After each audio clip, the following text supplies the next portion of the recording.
Good afternoon, everybody. Southgate is no longer the England manager, and I'm just recording this now. I've not made my bed. There's no editing. I'm just going to speak, right? Because this is quite a big thing, and I felt there's two ways of looking at this as well with Southgate. People are obviously quite happy, but at the same time, I think it is quite sad. Now, the last four tournaments before he come in, we got to the last 16 quarters, group stage, and then last 16 we were shit. We've been a laughing stock since 90s. And then after Southgate's come in, we've done what? A semi-final with what were realistically a weak team in World Cup that we lost to Croatia with. Then final at Euros. That was his biggest blunder. The final at Euros against Italy at home were a mess. Quarters against France, who were arguably one of the best teams in the world. And then a Euros final again. So you can look at it like that. We've gone two ways. After Southgate's come in, there's been a dramatic change. But at the same time, we've done naught. We've won nothing. So what does it actually mean? One thing that he has changed, I think, is that he's reunited country again with his team. Like, I am proud that these are my lads representing my country, but it's completely swung other way. It's gone from massively overachieving realistically with that team that he got to semi-final World Cup with the loss to Croatia, because that team were not that good. That were an overachievement. But now it's just the last three tournaments we have underachieved every time. And back-to-back Euros finals, it's great, innit? But we threw away that one against Italy. That was so bad. We went 1-0 up in second minute, and then through his tactics decided to just sit back all game.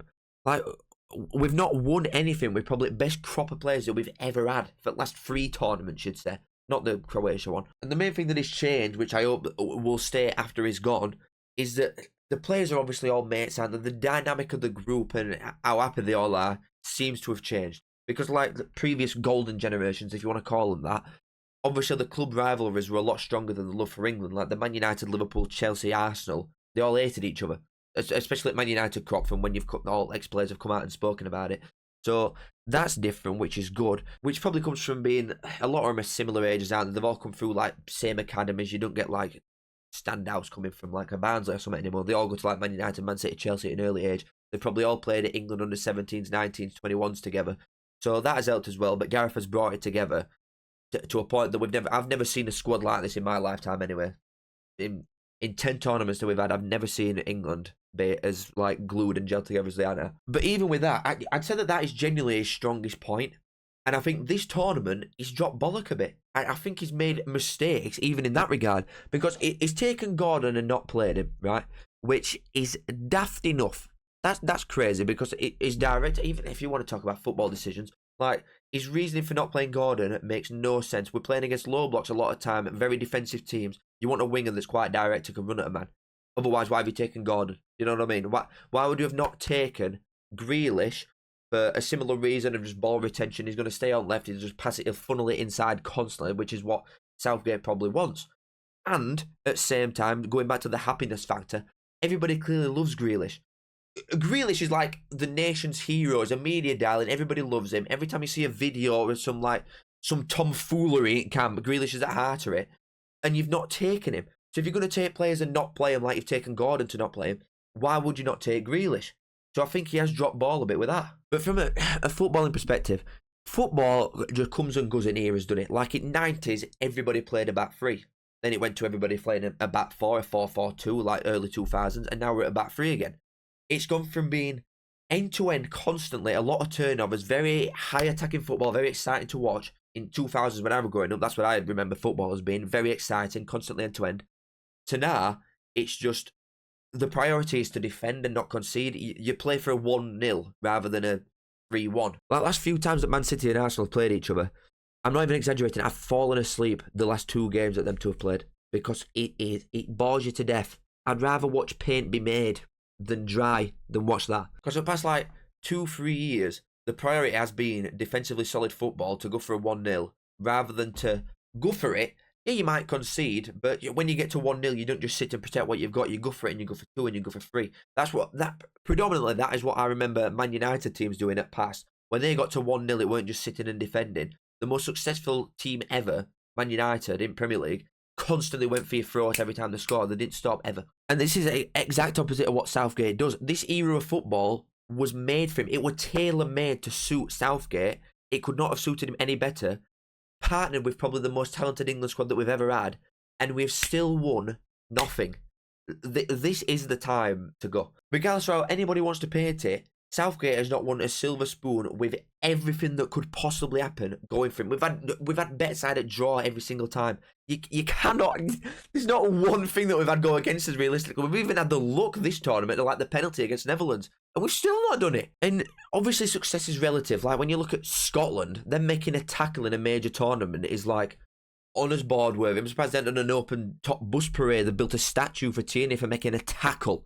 But we're not Scotland. We're not shit. Our priority should be winning things. The 2018 World Cup were a success, I thought, for us, because nobody went into that thinking that we'd do anything, and we got to a semi-final. Yeah, we lost to a Croatia team that ultimately were quite odd, but experience-wise, I guess you could say. That were a success, I thought.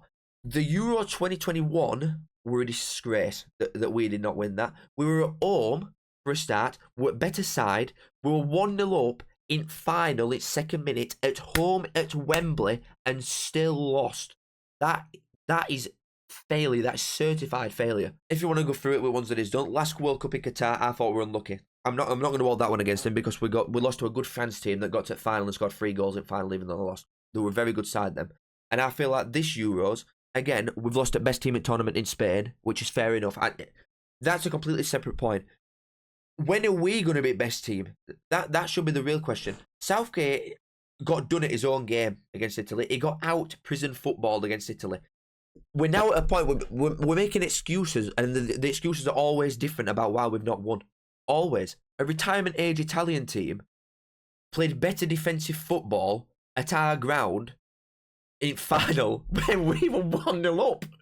What? Like, it's got to get to a point when, with the crop of players that we've got, our squad is better than Spain's. I will not hear anything about it. Our squad is miles better than Spain's. They've got a better holding midfielder in Rodri. They've probably got a better centre half. Was that it? Is that literally? And they're slapped to start to finish in final. They bet a lot of very good teams by playing attacking football, which comes to my next point. I think and I hope that this Euros marks the end of top sides being predominantly defensive football orientated, because that is just so boring. The majority of good teams this year have played shit football. Us and France, who are 2 favourites going into it, have got probably 2 best squads, were disgusting to watch. It hurt my eyes watching both of us. It was so painfully boring. Who prioritise defensive football, and then you look at Spain, who've come and done complete opposite, just gone for it, and they've slapped everybody. So I'm hoping that is the end of defensive football, because you look at the teams that they've bet. They've bet Italy, the current holders, Germany, the host nation, France, the favourites, and England, who've done 2 back-to-back Euro finals, and they bet all of them. They only went to extra time once against Germany, and that were it. Bet all of us. And when they went 1-0 up against us, it's not like they didn't do what we'd have done, which is just sit back and invite pressure constantly and try and protect a 1-0 lead, regardless of what minute you've scored in. They went for his throat straight away. They nearly scored straight away after. Pickford made a good save. They had a couple of chances straight away that could have made it 2-0 at game and have been over. We scored, I think, as first actual shot on target again, which were in about 70th minute. We cannot keep doing that with couple of players that we've got. We're throwing away generations worth of talent with same man. And I feel it's horrible saying it realistically, because the things that he's given us. Yeah, we've not won the things, which is ultimately what football's about, especially when you're someone like England. But the memories that he's given us, it's sad to want him to go, but it's the right thing to do. You've got to cut ties now, and I'm glad that they've done it. It's the right time. We cannot play the Spain type of football under Southgate. We never will, and that is the thing that wins your tournaments, clearly. And even if it's not, and even if you go back to like the Italy tournament that we lost in Euro 21, he's not even the best at playing the defensive anti-prison football. So where do you start? Do you know what I mean? Well, what do you do? He can't play the attacking football. He's not the best at playing the defensive football. So what, do we just keep going and accepting quarters and semis and final losses? We can't. We've got to try and win something. It'll bite us in the arse every single tournament, every time we play a good team. It has happened for the last 3. Every time we played an half-decent team, apart from when we bet Germany at Euro 21, we have lost to every good team that we've played in a major tournament. Every single one.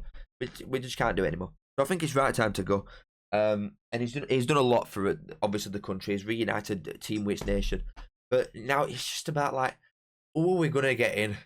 Do you know what I mean? Unless FA are going to go all out, and he won't even do it. If you go for, I don't care that it's German either. Klopp, Do you know what I mean? You can't tempt Pep away from Man City because not only can FA not afford him, but why would a manager like Pep accept that? Klopp clearly wants to take a step back from football. That international's a lot more slack in it. Whether you want a German as England manager, I couldn't care. Flying monkey, to be quite honest with you.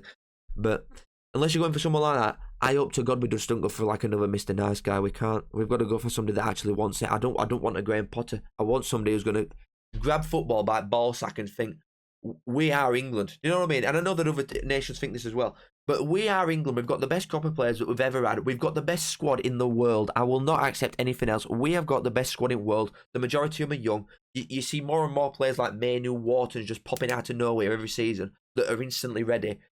It's a never-ending cycle of consistently fantastic footballs that are English. We cannot let it go to waste. We need to get somebody in who is going to let them, who's going to unlock them, who's going to give Klopp the keys, please. Give Klopp the keys, and we will win World Cup next time. I'm telling you. But even if it's not him, just someone that switch the priority, please. Just make it an attacking-minded coach. Please, God, we cannot just go for defensive football again. We've seen what's happened with Spain. This time, it's a change. It's a shift in culture. It's a shift in football eras. Thank you, Southgate, for everything, but also we didn't win anything. So it's the right time. But yeah, thank you all for watching. I'll see you in a bit.